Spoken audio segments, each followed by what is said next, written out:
Namaskar. I thank the organizers for hosting today's talk to commemorate the 148th birth anniversary of Sardar Vallabhbhai Patel. Today's talk will highlight his leadership, his immense contribution towards India's struggle for independence, national integration, and unity. Sardar Patel showed a moral high ground of leadership throughout his life, in his profession as a lawyer for the nationalist cause, as a politician, and as a sound democrat whose solidarity and skill were undoubted and inspired loyalty. Sardar Patel's strength lay in practical determination and judgment. His programs of action were not hypothetical but administrative and executive. Sardar Patel's regional roots showed that his style of leadership remained significant during the long period of non cooperation and still had considerable value in resolving significant political problems in contemporary India. He possessed a very independent and discerning mind, which could stand up to the colonial officials. As a lawyer, he could make shrewd judgment about the court, and he had a great legal skill in understanding where the opponent's case was defective. The most famous trait of leadership concerns overt events, when he had been influential and effective in getting things done. His contribution resided in action, not so much in speech making, either in small personal face to face situations or in the larger scene of practical politics. He was a far sighted, sensible, and a decisive leader who knew how to deliver important projects. He had the practical wisdom of knowing what was possible to achieve. Sardar Patel's pioneering leadership clearly embodied Indian culture.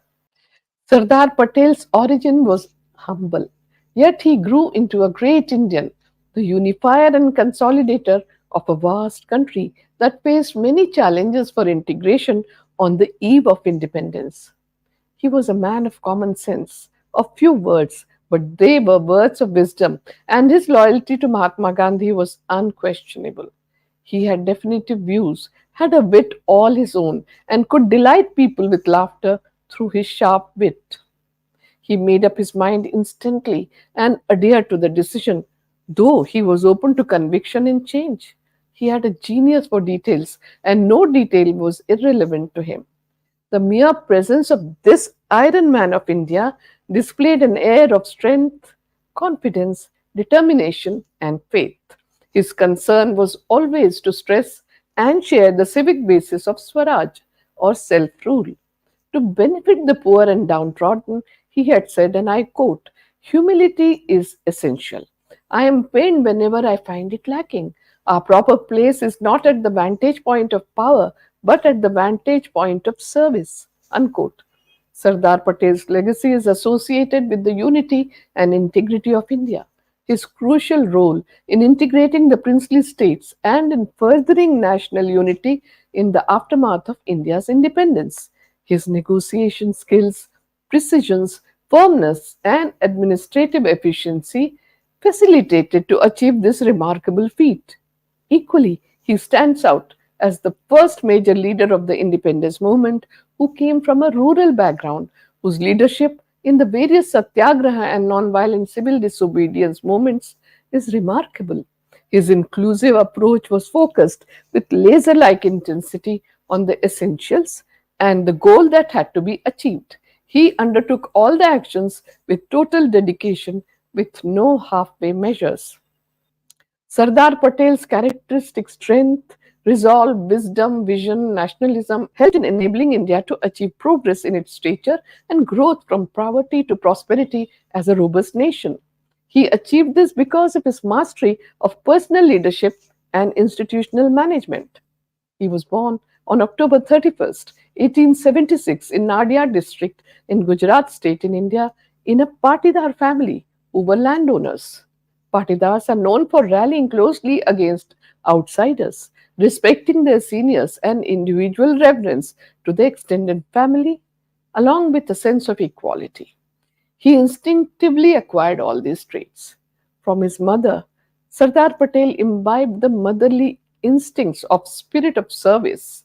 Also, a taste for cleanliness and orderliness he observed throughout his life.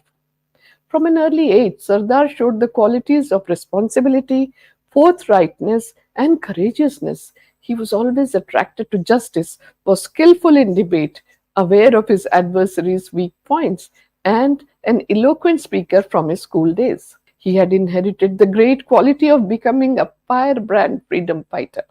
Warrior like character, restless spirit, and an irresistible desire to fight against injustice in the political stage in India. He had the power of persistence and capacity to bear hardships, fearlessness, bold temperament, along with a strong and stout build. In a valedictory call on independence, he had declared, and I quote, "Freedom was not won by the sword and will not be protected by guns alone.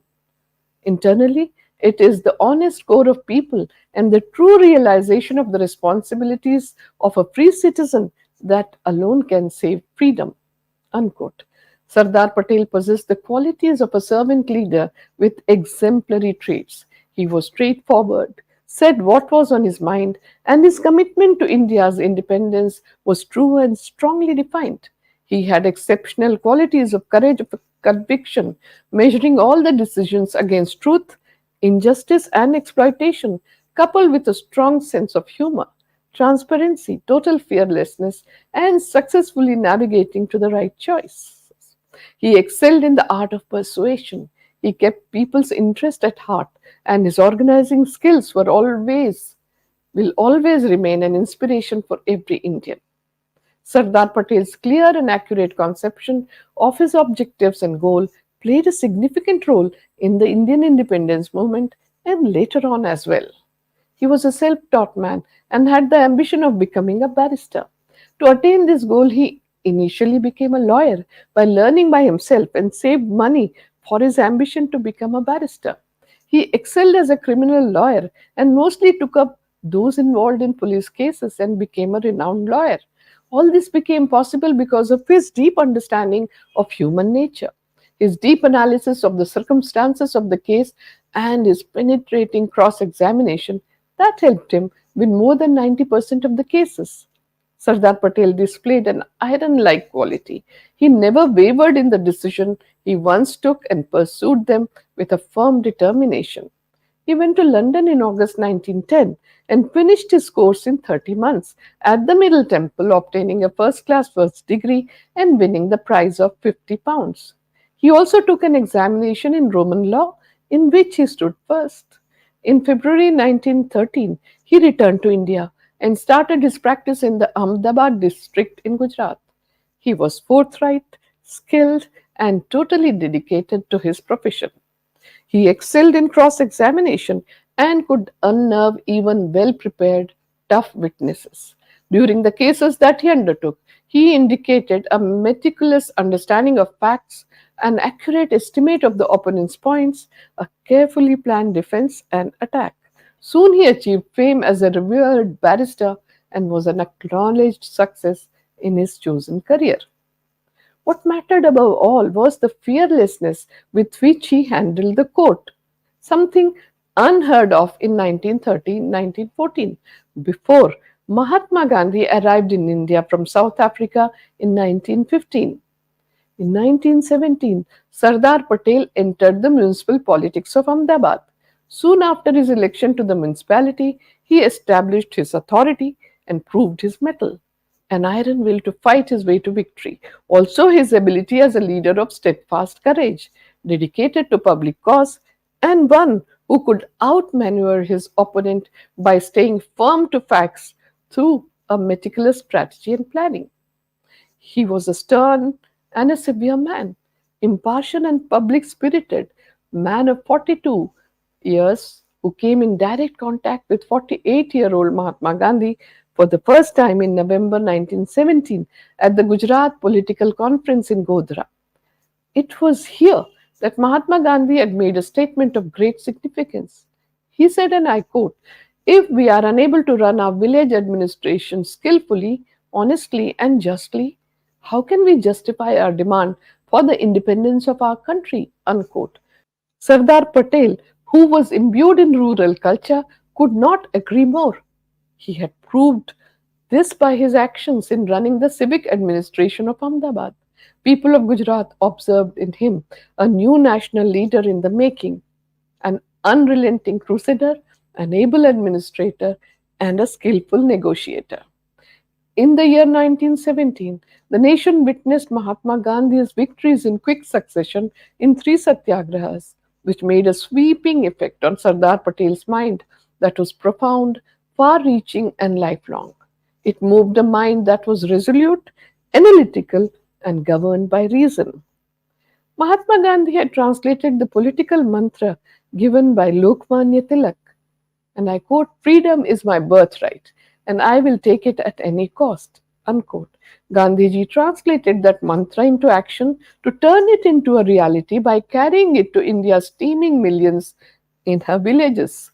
In 1917, Champaran Satyagraha in Bihar, it was the great surge of thousands of indigo cultivators rising to Gandhiji's call. Gandhiji emerged as a great leader of the oppressed peasantry. Champaran Satyagraha had a sweeping effect on Sardar Patel's mind, an effect that was deep, far reaching, and lifelong. It moved a mind that was resolute and analytical, a mind not influenced by sentiment but governed by reason. Sardar Patel saw the beginning of a new agrarian revolution which impressed him the most as he was the son of the soil. This understanding compellingly drew Sardar Patel towards Mahatma Gandhi, his methods of nonviolent civil disobedience, and satyagraha. Thus, Sardar Patel became Mahatma Gandhi's chosen deputy commander, and henceforth it was his support in planning and implementation which was the most significant contribution to the various satyagraha in India. Sardar Patel gave Gandhiji his intellectual brilliance, unstinted loyalty of a devoted, self sacrificing disciple endowed with extraordinary organizational ability. Sardar Patel successfully led the Kheda Satyagraha of 1918 in Gujarat under Gandhiji's guidance that made Gandhiji say with pride, and I quote, "A leader's skill is judged by his competence in selecting his assistants." Many were prepared to follow me, but I could not make up my mind as to who should be my deputy commander. Then I thought of Vallabhbhai Patel. I must admit that when I first met Vallabhbhai, I could not help wondering who this haughty person was and whether he could be able to do what I wanted. If it were not for his assistance, this campaign could not have been carried through so successfully. Unquote.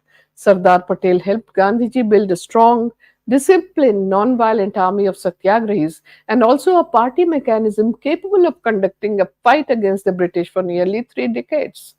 With a view to keeping such a machinery in trim and high gear, Sardar Patel maintained party discipline by being even ruthless to some stalwarts turned rebels. He was the only disciple who Gandhiji permitted to launch and lead Satyagraha independent of him. The Kheda Satyagraha brought these two great men of India together. It was the beginning of Sardar Patel's public life and his active involvement in Satyagraha for India's independence. In 1922, Mahatma Gandhi was arrested and charged with sedition for writing essays against the British government. Sardar Patel abruptly found himself alone and took a resolve to take charge of the civil disobedience campaign in the state of Gujarat. Mahatma Gandhi's first article after his release from imprisonment and recovery was about Sardar Patel's leadership. He paid a compliment to Sardar Patel's outstanding organizing and administrative skill and noted that Sardar Patel had collected around himself a band of devoted workers of like mind and ability. After this, Sardar Patel led the flag satyagraha in Nagpur, and after that, the Borsad Satyagraha in Gujarat in 1923. Mahatma Gandhi congratulated Sardar Patel for the victory in Borsad Satyagraha and wrote, and I quote, "Welcome, the king of Borsad." Unquote. Sardar Patel led the Bardoli Satyagraha in 1928 in Gujarat, and that was his most famous intervention that occurred between 1925 and 1928, attending to a tax agitation in the drought afflicted district of Bardoli in Gujarat. His capabilities as an organizer, speaker, relentless campaigner, and an inspirer of ordinary people were previously known, which came to the fore in the Bardoli Satyagraha. In 1926, government had carried out a land survey in the district and passed a new assessment for the land revenue, which the peasants opposed. Sardar Patel and his associates meticulously examined the matter and were satisfied that the peasants' cause of not paying the enhanced land revenue was just. His leadership blended the foresight of a peasant, and his exceptional determination and his straightforward diplomacy had the capability of a master tactician. He united villages and towns, brought about monetary and moral support from all over Gujarat for the farmers' agitation. The Satyagraha remained thoroughly nonviolent, despite the forced confiscation of land by the British government. The Satyagraha in Bardoli transformed the mood of despondence in the country, and it gave the Indians fresh determination. It gave the peasants new confidence. The soldiers of this Satyagraha were about 80,000 villagers of Bardoli district. Their leader was Sardar Patel. He was given the name of Sardar, or the chief, by a village woman called Meeteben during the struggle, and the whole nation accepted this title from then on. He substantially contributed to the salt satyagraha led by Mahatma Gandhi in 1930. Going up to the Dandi seashore was Sardar Patel's choice, and so were the leaders of the Salt March. They were his most trusted lieutenants since his earlier satyagraha. The march was historical in its fulfillment of Gandhiji's promise to launch a campaign in protest against the British refusal to comply with the complete independence resolution passed in 1929. While yet Gandhiji was making preparations, Sardar Patel went before Gandhiji to prepare the villagers for the coming ordeal. He was moving in advance as Gandhiji's forerunner when he was arrested, sentenced to 3 months' imprisonment, and lodged at Sabarmati jail in Ahmedabad. Sardar Patel had understood that the authority of even the most oppressive government ultimately comes from the consent of the governed, and if the people turn their backs on the authorities, it will be powerless. These satyagrahas inspired millions of Indians to take part in the independence struggle. These satyagrahas led by Sardar Patel were an admirable lesson in the method of voluntary self-suffering to oppose the brute force of the government and brought people closer to Swaraj as it accomplished people's participation on an unprecedented scale. Sardar Patel was the leader. He was adored by people for his never ending spirit, great conflict resolution skills, dedication to work, loyalty to the country, always adapting to the group and maintaining balance. His role in the Quit India movement in 1942 was matchless. In the meeting of August 8th in Bombay, the mood of the nation was best captured in the speech given by Gandhiji's closest associate, Sardar Vallabhbhai Patel. Each sentence inspired people to struggle, demolish the charges made by the opponents, and yet it had the discipline of a satyagrahi soldier. In his speech, Sardar Patel said, and I quote, "We are starting last struggle for independence, so some persons threaten us and say that if we start the struggle, we will invite trouble. Some advise that we will be hampering war efforts. We have answers to all these threats and advice. Our weapon is nonviolence. That weapon has enhanced our prestige since the last 25 years. Your act should be nonviolent. The eyes of the world are fixed on us, and so everybody amongst us has to show to the world what and where India is. There is no other way. We want to be independent. We won't tolerate our slavery even for a moment." Unquote. Most of his speeches had a personal appeal and interest. Sardar Patel knew who he was speaking to and rhetorically sought to ensure that common purpose were achieved. His identification was more importantly a matter of actions than of words. Indeed, he was known as the silent leader of Indian independence. In the post independent India, Sardar Patel emerged as an astute leader and an insightful statesman, acknowledged as the Iron Man and the unifier of modern India. As a nation builder, his unrelenting efforts towards the unity of the country brought success. A man of iron will and absolute fearlessness, he integrated princely Indian states into the Indian Union. He is one of the prestigious leaders of the world who became immortal by uniting a scattered nation without any bloodshed. He took over as the nascent nation's deputy prime minister, and the Home Minister at a very crucial juncture in history, and devoted himself wholeheartedly to ensure that the country, which was already partitioned, remained intact and united. The impact of Mahatma Gandhi's personality on Sardar Patel was tremendous, which gave him a new mission in life. He may be regarded as an epitome, as a man who expressed the national consensus in practice, who symbolized and enacted Indian values. He was also known for his composure and determination to uphold law and order throughout the country. He judged people instantly and had the courage to reprimand the erring. Sardar Patel did so judiciously, though treating everyone with the same yardstick, and his helping hand reached high and low alike. The last British Viceroy of India, Lord Mountbatten, wrote on 19 June 1948, before his departure from India, about Sardar Patel's leadership, and I quote, "There is no doubt that by far the most important achievement of the present government is the unification of the states into Dominion of India. Had you failed in this, the result would have been disastrous."